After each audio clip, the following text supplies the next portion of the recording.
Hi everyone, I am Annalie Alunar. I am one of the reporter for today. So the topic for today is about broadening teaching perspectives, teacher exchange programs. Okay, what is teacher exchange programs? So it provides opportunities to teaching professionals with qualifying degree to teach partner accredited educational institutions abroad. So ito yung mga gustong mag-work abroad to become a global teacher. Okay, to become a global teacher, you need to broaden your teaching perspectives. So, if you say teaching perspectives, your role, your actions, your knowledge, your learnings, your responsibility as a teacher. Expanding your experiences beyond the confines of your classroom to the wider learning environment of the world is one of the many avenues to achieve the level of competitiveness. Opportunities for this endeavor achieved through teacher exchange program. So may mga programs tayo, no? Then several of these programs exist. However, for the purpose of this section, few programs will be used as example. So, let us take a closer look to each program. So the first program is we have the VIF or the Visiting International Faculty Program. So this program, it is the United States' largest cultural exchange program for teachers and school. No? The VIF program offers a highly qualified teachers around the world. No? Around the world to serve or serving as a teacher or cultural ambassador in the United States. So, the VIF provides school in the United States with a world-class teacher. Yes. Yung kinukuha ng teacher is yung pang world-class talaga, which is yung the knowledge, the learnings, which is pang world-class, no? To teach the new generation students to become success globally integrated world.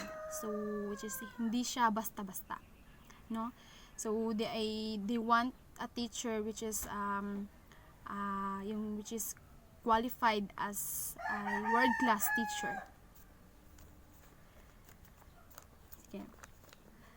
Teachers who participated in this program will work in the United States up to 3 years. Yes, after that 3 years of teaching, they will gonna be back in their country and then share their international experiences to their students and also to their colleagues. Okay. So let's proceed to the purposes and beliefs of the VIF program. So the VIF program have the intention to ensure the students, educators, and community worldwide to reap or to get the benefits of international education. So the program believes in the following principles. So there are principles who that they believe, no, that they following. All schools should have at least one international exchange teacher. So all schools that provided by the VIF program should have at least one teacher, one international exchange teacher. Yes, in every school. So dapat all schools. And then all students should be exposed to a variety of exchange teachers during their academic careers. Okay, so all students who are enrolled in that school should be exposed to a variety of variety of exchange teacher during their academic careers. Yes, dapat lahat ng students should have the exposure in different exchange teachers during academic careers. Yes. And then all communities should have an equal opportunity to develop global literate citizens to help build a foundation for success in global marketplace. Okay, so lahat doon ng communities or all communities should have the equal opportunity, no, to be a literate citizen, to know how to write, to know how to read, to know how to make a plan, or on how to organize a business or something like that, no. They must be equal opportunity. They must have an equal, or they must have an equal opportunity. So, to become success in global marketplace. Okay, so now let's proceed to the history of visiting international faculty program. So, we are now in the history. Okay, the program started 19 years ago. It was founded in 1987 and began accepting teachers from other countries to teach kindergarten up to grade 12 in 1989. So, this project is in cooperation with the North Carolina Department of Public Instruction. So, with the partnership of the North Carolina Department of Public Instruction.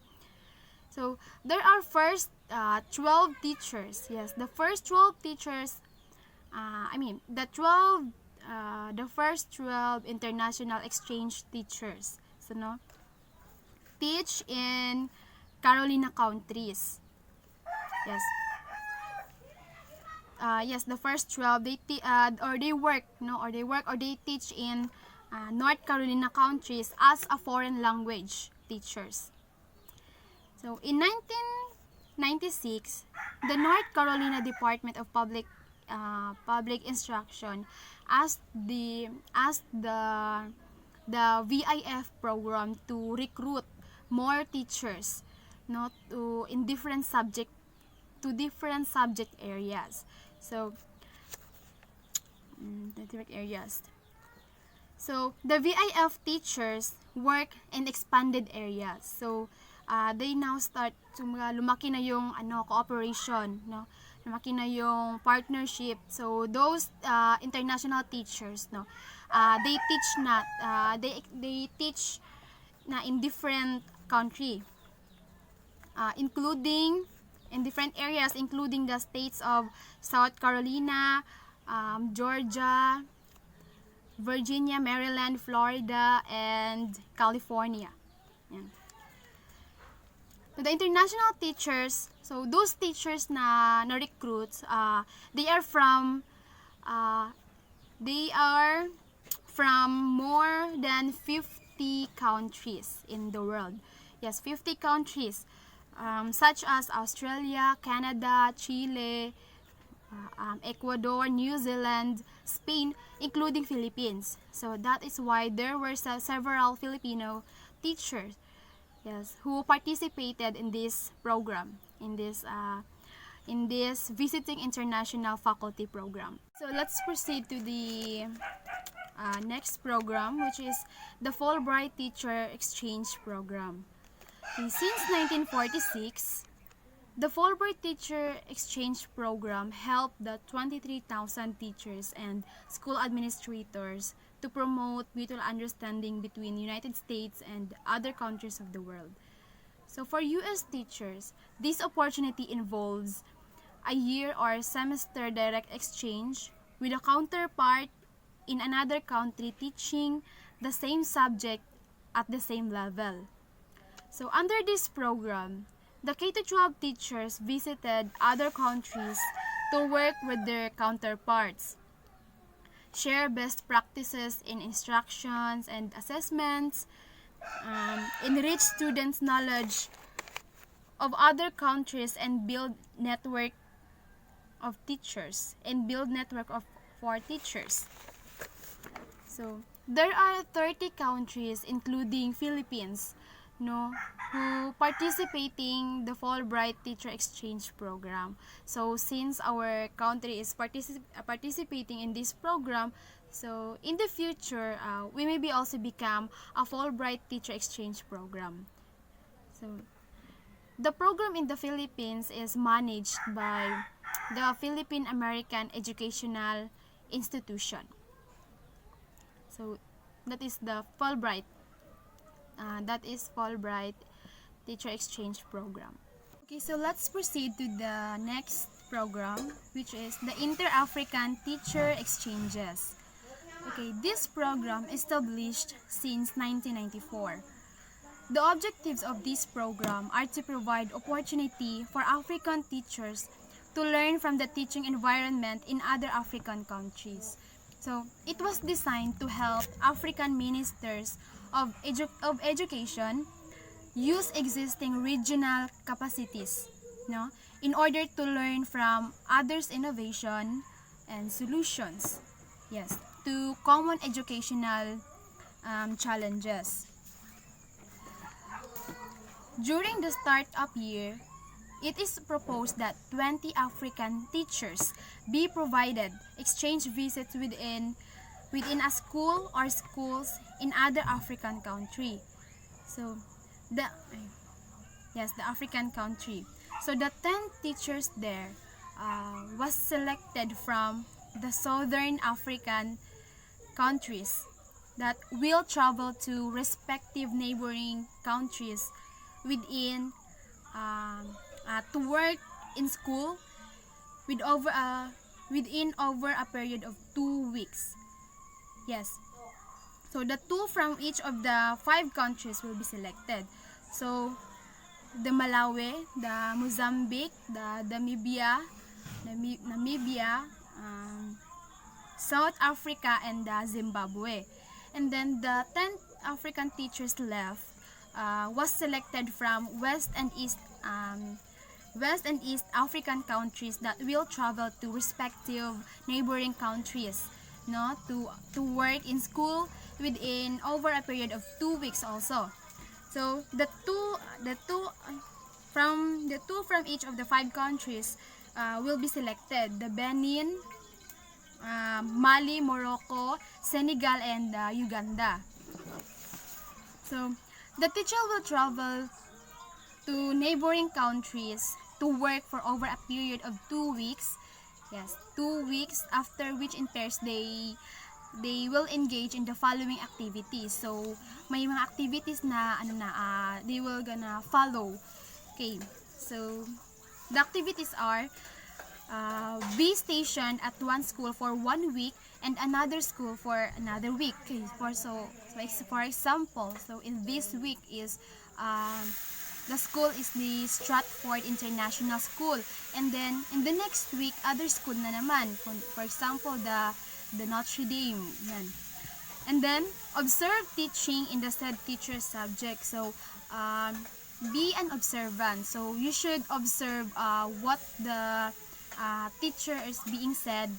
Yes, you must be listen, you should observe his or her teaching, the way he teach, the way he talk, the way he delivered his lessons. And then guest teach using ICTs or mga computers, no, at the schools of the teacher is visiting. And then engage in discussions with teachers in another school. So you must be engaged, no? Engage ka dapat sa mga discussions. Lalo na pag sa in other school, no, pag hindi mo school, so in other school you must be engaged in any discussions. And then the last is write a journal of their exchange visit. So after that, so gagawa ka na ng journal. So dun mo na ilalagay yung mga you will gonna write there your observations, yung na learn mo from that teacher exchange, from that exchange teacher, no.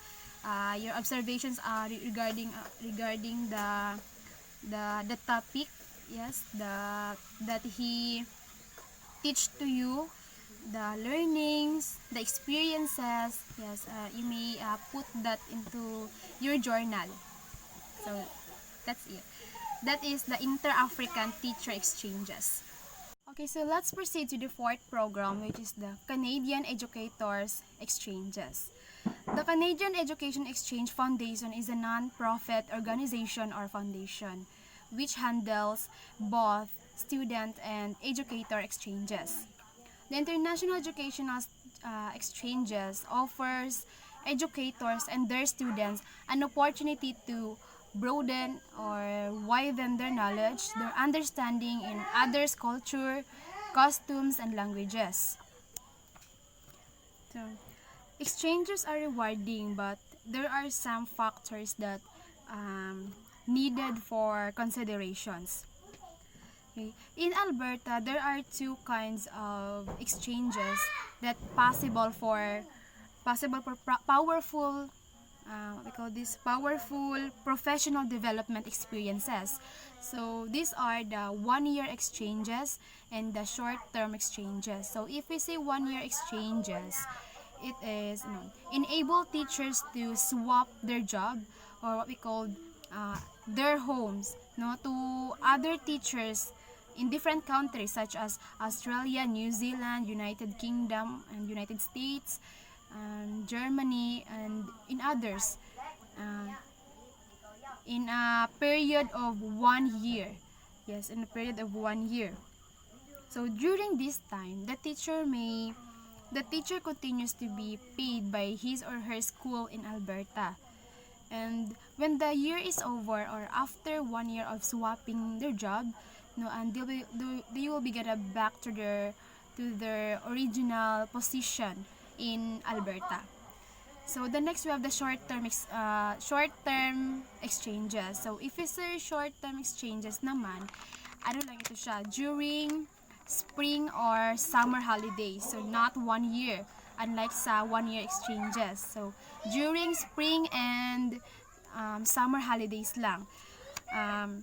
Enable teachers and administrations to job shadow with the counterpart in the another country. Yes. They were able to job shadow with the counterpart sa ibang country, within spring and summer holidays lang. So that is Canadian Educators Exchange. So for the last program, which the 5th program, will be explained by Remigio Alcos.